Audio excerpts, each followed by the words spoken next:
right, Sophie King Cool here with John Ford Coley. How you doing, man? I'm good.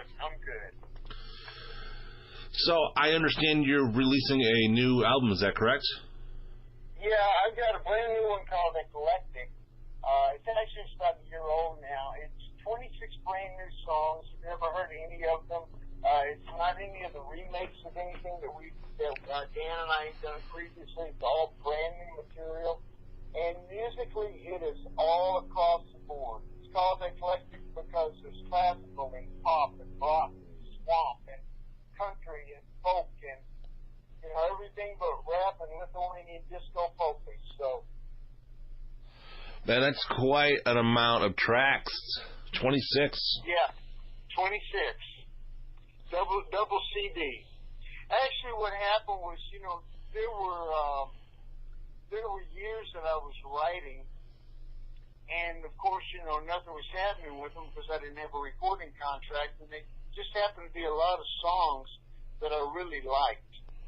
And so we went back and we cut all of those, or at least cut a bunch of them. I've got a bunch more. We're about to go and possibly do another CD. But, it was so enjoyable because just to be able to record new music, that was exciting. Now, you came from a time when music was about the music. Nowadays it seems like it's about the looks and what you can put out there more than if you have a talent or not. Well, yeah, unfortunately, music changes in that way, and we've kind of gone that route. American Idol and things like that have kind of made people want to be more singers than actually musicians or being able to play musical instruments. So you lose a lot of the songs, you lose a lot of the melodies, and as a result, music suffers because of it. So I think for me, the most important aspect of music was always the melody, something that everybody could sing along to. And we kind of seem to have moved away from that. Now, how are the fans been reacting to the new songs when you're on tour? Surprisingly enough, they've been very, very pleased with it. I get a lot of great compliments all the time. Because first of all, it's really kind of interesting. I kind of look back at the days Dan and I were there, and I think that people, for some reason, kind of were under the impression that we were just singers. We just kind of stood there and used instruments for props. And ironically enough, Dan and I started out playing together in high school. We started out with the Beach Boys, then we went on to, the current stuff, whatever. Then the soul with Otis Redding and all of those guys, and then we went into the psychedelic music, then we went into actually fusion jazz. And people are really surprised when they find out that I can actually play, because I was playing classical. So it's kind of a nice surprise for them. Now, how do you go about balancing everything out? You have so many hit songs, and you got to put in some of the new stuff and get through there. How do you pick out a set list? I realize that I'm kind of relegated to a lot of the songs that people remember, and that's fine with me because, again, they served me well. I happen to fortunately like those songs. So when I go up and I play, it's mainly taking people down memory lane. And you put in one or two of the new songs because, again, it's not something they're familiar with, and it really isn't what they've come for. So to expose them to a couple of the new songs, you do it kind of gingerly. Now, one of your biggest hits you didn't even want to record, is that correct? Right. Didn't want to do what it does the seed, and I thought it was a female song. And besides that, Dan and I have been writing all of our own songs, and we really didn't want to do somebody else's material. And I think, the whole time we had made like $1.98 on all the songs that we had recorded for all those years. And we got the first check. Actually, the guy who wrote the Pretty Good to See Tonight's name was Parker McGee. And so when we got the first check off of I'd Really Love to See You Tonight for artist royalties, I found myself going, hey, Parker, buddy, hey, what else you got? You kind of do that little head twist for a second and go, wait a second, you mean I can actually make a living at this game? Now, earlier you mentioned that you and Dan have been together forever, and before you guys started even making it big, you guys actually got to open up for Led Zeppelin. Is that correct? Yeah, we had Led Zeppelin. We actually opened for a lot of big groups. Three Dog Night, Vanilla Fudge. Elton John. Different people that would come through town and stand L's. We kind of got to be the standard opening act for the major acts that would come through. Now that has to be, you must have so many stories to tell about all the different bands that you played with. Well, yeah, and then, you end up making friends with some of them. There was one, Johnny Rivers, we played for, and there was a group that was opening for him that we ended up opening for called Poco. And it was their very first record. And Richie and I became good friends. And, we still keep up with one another after all these years. Now, speaking of stories, you actually put out a book. Is that correct? Yeah, I think I'll backstage chat. I tell everybody it's my unauthorized autobiography. I did not give myself permission to write it. and it's a deal, to where it's not about drugs, sex, and rock and roll. It's really just about all the ridiculously insane things that would kind of go on the road. That, for some reason, they still happen to me. Funny things just attract themselves to me. And I sit there and I laugh most of the time. So, I just kind of tell everybody, I hear it's a funny book. I haven't read it myself. I just kind of wrote it, but I haven't read it. Now, when you're on stage, do you share some of the stories with the fans when you're on tour? Yeah, I'm an old Texas boy, and I love stories. I was raised with them. So it's kind of fun to, especially when you're in an intimate situation to where you can tell stories and kind of make people laugh. I was in Canada about a year ago, and man, I was so sick. I was so sick that I passed out on the plane going up there. And I tried to get out of it. And they said, no, it's a private deal, and we really need you to come. So I went on up and could not find a note with a sawed-off shotgun standing right in front of it. And it was terrible. And I apologized, and I told everybody what I was kind of going through. So I told a bunch of stories. And after I was finished, I played, Love Is the Answer. And I was about to get up and walk off, and somebody yelled out, well, what about the time such and such happened? And I went, oh. So I sat down, told the story. 45 minutes later, I'm still sitting there telling stories. They were all laughing. Because, it's fun. Oh. I'll give you an example of one. I was doing a film called Scenes from the Gold Mine. And so you have a lot of day players that come in. I was playing the drummer in the band. And one of the day players was Pamela Springsteen. And Pamela was Bruce's sister. And so she had 2 days worth of work. And we're talking, we just hit it off. We were just like buddies. And so the next day she comes in for her final day. And she's all excited, and she goes, John, she said, man, I talked to my brother Bruce last night, told him that I was on the film with you. He told me to tell you he loved your music. He said, wondered maybe sometime if you'd like to maybe get together and write or maybe hang out, play something like that. He said to give me, he said for me to take his number. And I said, really? And she said, no, I was just acting, but tell me, did you believe me? Because I've been working really hard at this. And I thought, wait a minute. It was hilarious in hindsight, but at that moment I wanted to kill that girl. I thought I had an entree into Bruce Springsteen, and she's just acting. That must have blew your mind for sure. Yeah, that was kind of a disappointing day. Now, you've done quite a few different films there. One of them was Dream a Little Dream with Corey Feldman. I'm sorry? I said you've done a few different films. I said one of them was Dream a Little Dream with Corey Feldman.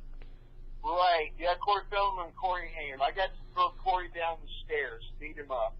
You ever think about getting a hold of Corey and doing a show with him with his new band that he's got out there?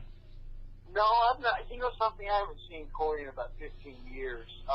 We kind of ran in different circles. I mean, but I tell you, Corey was a cool little kid. I enjoyed him. And also Corey Haim as well. And we got along really well on the set.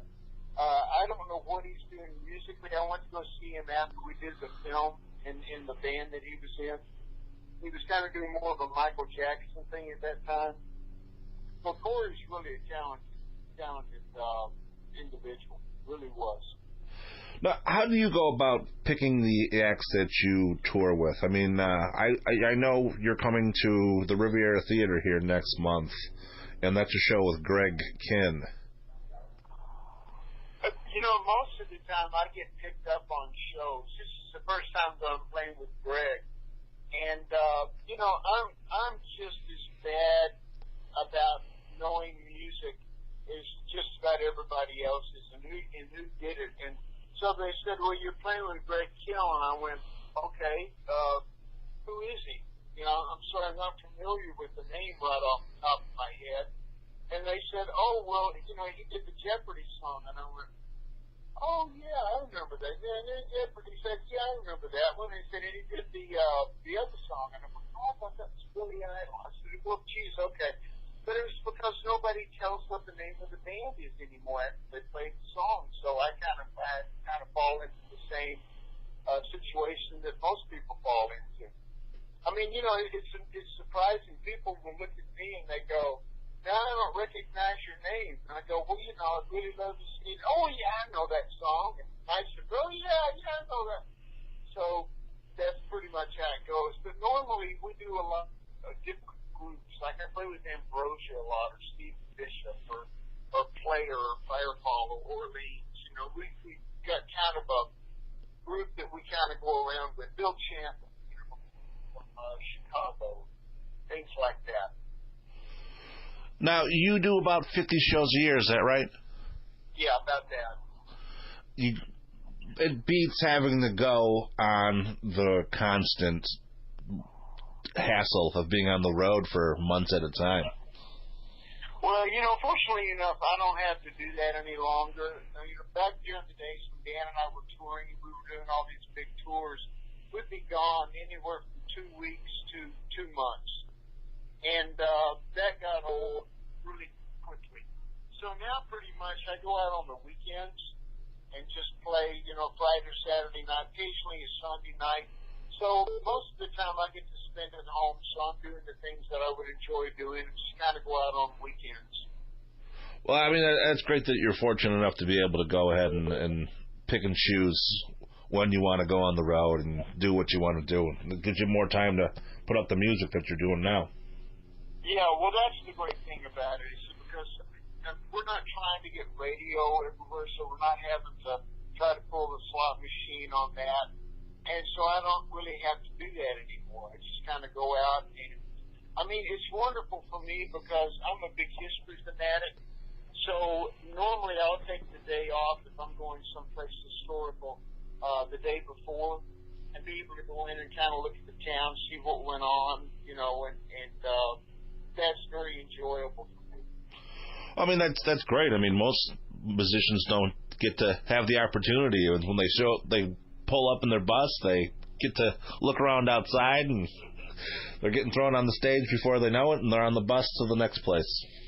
That's normally how it happens. I mean, you know, that's what I laugh about. These young kids going, man, it's got to be great out there. You got to be having a great time, partying all the time, doing all this stuff. And you just kind of look at them and go, yeah, can't wait till you get out there, you know. Yeah, what a surprise it is what it's truly like out there. Oh, it is. I remember one time I was touring and there was this group that I was with, 2 sisters, and they had their brother out. And they really thought that they knew everything about it because their mother and dad had been in business, and they didn't really know anything at all. And so we had about, I don't know, 5 more days to go out on the road.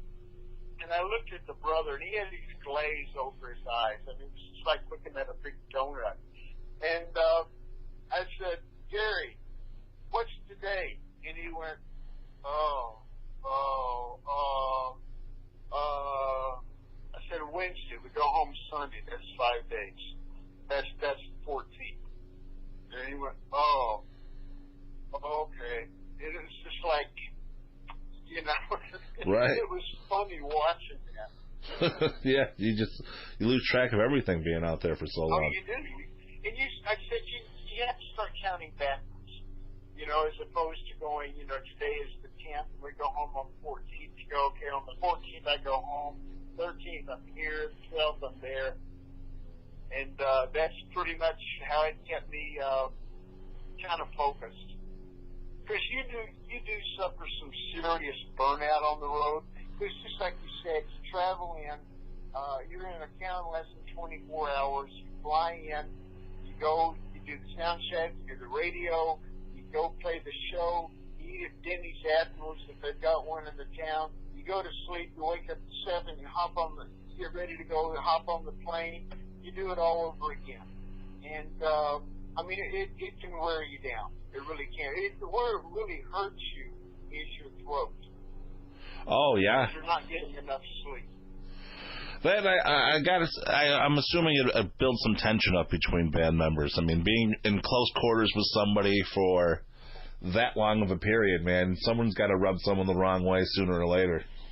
You know, I think a lot of those guys, by and large, they kind of wake up on the redneck side of themselves in the morning anyway, and good morning, hello, how are you, I like your shirt kind of ticks people off. So, there's tension. Yeah, that's kind of a polite word for it. Sometimes it just boils down to unadulterated hatred after a while. This is why these bands refuse to tour with one another. Oh, yeah. I mean, like I said, I couldn't even imagine being that close to somebody for that long of a period. I mean, you're literally on a bus, and then you're on a stage, and then you're eating together. I mean, you know, you don't have more than 20 minutes apart. No. And the thing that's really interesting is that when you come home, you've got a couple of weeks home, and then when you go back out on the road, I mean, after 2 days, all the jokes are gone, all the stories are gone, and you're right back into the same grind that you were before. That was what I really enjoyed about being on a movie set, was you had day players, so there was always somebody new coming in. They always had new jokes, they had new stories, and you had somebody that you could, you know, kind of draw off of. But with musicians, nope. Unless somebody is really motivated to go out and read something besides People magazine or just the, you know, Rolling Stone or things like that, it's a pretty dry conversation. And it was very difficult for me because I was an English lit student. So I read incessantly. And, you know, you've got new information coming in. And I studied medicine. And I love alternative medicine. And you know, being able to talk with various people on the airplanes. I very seldom ever just sit there. I kind of nudge the person next to me so that I can possibly learn something new. Right. And that's how I learn. Well, that's awesome, man. I mean, you know, that's a worldly way of learning for sure. Absolutely. Absolutely. Now, people want to follow up. They want to see the other tour dates. They want to order the CD. They want to buy the book, which I understand comes with an autograph copy if you order from the website. Is that right? Right. Yeah. It's the brutally handsome and humble John Ford Coley. I'm kidding. It's actually just johnfordcoley.com, and then it's got tour dates on there and you know, other little tidbits. We've kind of dumbed it down a lot because we had so much information on there. I mean, literally, it's just like I jokingly tell people, yes, what time it is. I'm probably going to tell you how to build a watch. And, you know, that was what the web page was like for the longest time, you know. All of a sudden you're getting the tides for surfing or whatever. Well, do you have a social media that you share that kind of stuff on now, or? You know what? Mainly, I'm on Facebook. I don't do Twitter. I'm on Facebook, and chiefly what I talk about is pop, because so many people get into the political things, and yeah, I love politics, and I love religion and things of that nature. I just don't like to sit there and, you know, poke my finger in the air and argue about something I can't do anything about. So we just talk about pie a lot of the times. I always find some way to turn it back towards pie. And, I mean, you know, if you can argue about pie, more power to you. Right? Exactly. Well, you know, it's the internet, man. Someone's going to find a way to argue about something. Oh, they do. I mean, you know, it's like, I used to put things up and see, I'd say something just innocuous, I like cherry pie, and all these people are going, yeah, I like peach, I like this, da-da-da. And somebody inevitably would say, you know, man, I love cherry pie, but that SOB Obama or Trump, you know what they did? And you go, oh, man, shut up. See? Yeah, that's a trip, man. I mean, the internet, it's the only place in the world where you can verbally bash somebody without even knowing them or coming in contact with them. Well, absolutely. I mean, we call it armchair quarterbacking or, you know, keyboard bravery. You're 2,500 miles away and you can, you know, come at somebody and curse them out and just bash them. And you just kind of go, oh, man, you know, do that to my face. Yeah, exactly. Exactly. I mean, you know, it's like I understand why we had dueling laws in the South, you know. if we were to bring those laws back, we just might, you know, have a sudden cessation of all of the bashing of people. Oh, 100%, man. It's like I said, it's the only place in the world where you can just go ahead and say what you want to say. Yeah, get away with it. Yeah, I mean, because most of these people would never do that in person. No, heck no. I mean, there would be blood on the walls. 100%. I mean, it's crazy when you think about it. I mean, you know, I've gone so far. I've said a couple of things sometimes on other people's comments and stuff, and I've had people say, I'm going to burn your records. Sometimes they disagree with me, and I go, well, go ahead, burn them, because, I mean, you're just going to have to buy them again when you find out I'm right, and I just get paid again. So I don't mind, burn them. Exactly. You know, buy an extra copy. Yeah. I mean, you know, it's really funny. There was a guy not too long ago, and he said, well, I don't agree with your politics, but I really like your music. And I said, that's the way that it should be. I said, there's a lot of people that I don't agree with their politics, but I mean, they got great music, so why would I throw that out? Exactly. I mean, you know, you're a musician, you're a talented artist, and enjoy what you put out, and you're also a human being, so you're going to have opinions on things. Yeah. But that's one of the things that I don't do. I mean, when I get on stage, we talk about going down memory lane, we tell funny stories. There's nothing political. There's anything that's going to be controversial or upset people, because you've got people of every persuasion sitting in the audience. And, you know, you're going to kick somebody off. So why even do it? If they want to talk politics, they can. It's waiting for them after the show's over. You know, go outside and talk to your heart's content. You're not going to hear it from me on stage. Well, that's good. I mean, people go to these shows to escape from the reality for an hour or two, you know? I mean, they don't want to go up there and hear bullshit. They want to be there to have a good time, listen to the music, hear a story or two. Absolutely. That's what I look for when I go. Well, John, I appreciate your time. I'm looking forward to see you September 8th at the Riviera Theater in North Tonawanda. I've listened to the new CD. It's fantastic. For those of you who haven't, go and Thank you. Go to the website, order a copy now, and I'm looking forward to ordering the book from you, too. I can't wait to see some of them stories. That sounds good, buddy. All right, John, take care. Thank you again. Thank you again. Bye-bye.